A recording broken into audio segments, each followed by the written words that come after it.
Hey friends, Mickey and I here, and we are here to talk about the new release for the updated Skip the Line system for shorter waits at select attractions around Walt Disney World.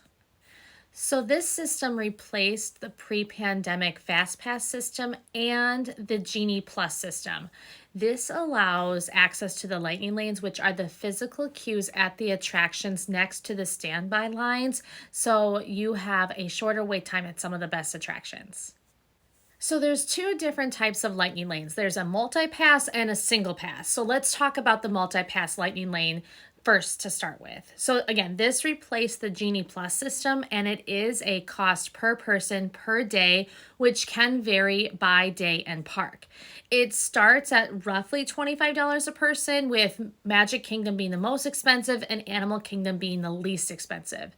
This price does seem similar to what the cost of Genie Plus was and still gives you access to the photos that are taken directly on the attraction. So the main difference with the multi-pass lightning lane and Genie Plus is with multi-pass, the difference is that you are not selecting the next available time to ride. You are actually able to pre-select those attractions. So for those guests that are staying at Walt Disney World resorts, you can select your attractions up to 7 days prior to your arrival.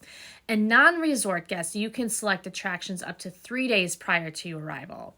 The system shows and allows you to see what's available and select for those attractions prior to paying, which is really nice upgrade, but however, it is non-refundable.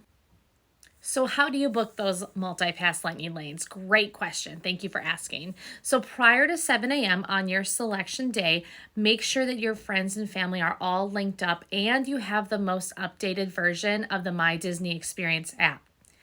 On the main page of the app, you will see the Lightning Lane Multi-Pass and Single Pass and then select Purchase. From there, you will be able to select the date and which park you are visiting. And then on this list, you can see the different options at each park for the multi-pass or the single pass attractions. Those single pass attractions are separate purchases for those fancy rides. So once you've selected your multi-pass and the single passes that you would like, you can select your party.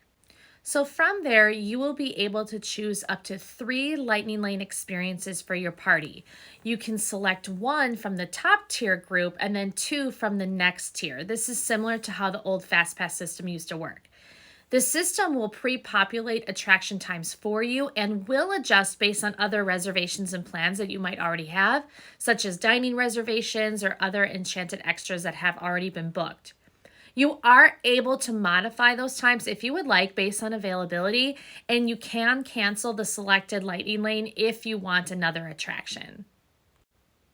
So you can add additional days and then purchase it all together.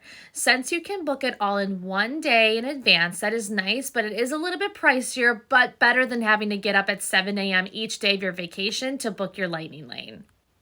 So the best tip would be to come up with a plan of which attractions are your most important and then always have a backup. Prioritize your Magic Kingdom and Hollywood Studios days first, and then the less busier parks like Epcot and then Animal Kingdom. This system appears to be much more user-friendly and easier to navigate. So once you tap into your first attraction, you can book your next lightning lane as well as attractions at other parks if you have a park hopping ticket. You can always have 3 lightning lanes booked at a time, and similar to the old FastPass system, there are tiered attractions.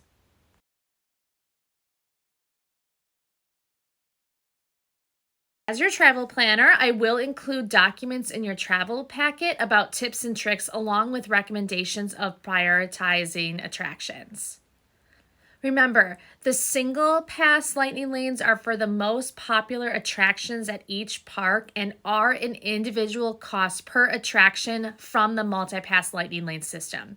You do not need to purchase multi-pass in order to get a single pass and vice versa. And you can have 2 fancy rides per person per day. A new update to this too is that you are able to modify the times for the single pass attractions, and you can modify those fancy ride selections. However, you may have to pay the difference if the attraction is more expensive. But again, this is all non-refundable. And of course, I must say that this is all subject to change and availability, but as your travel planner, I will keep you updated on any operational changes. The best advice is to become familiar with this system and familiarity with navigating the My Disney Experience app. I also recommend doing a little bit of homework so you are prepared and able to get the most out of your Lightning Lane system. And as always, if you're interested in booking a Disney destination, I would love to work with you and help make the most out of your vacation. And again, my services are completely free. If you have any questions, let me know, and thanks for watching.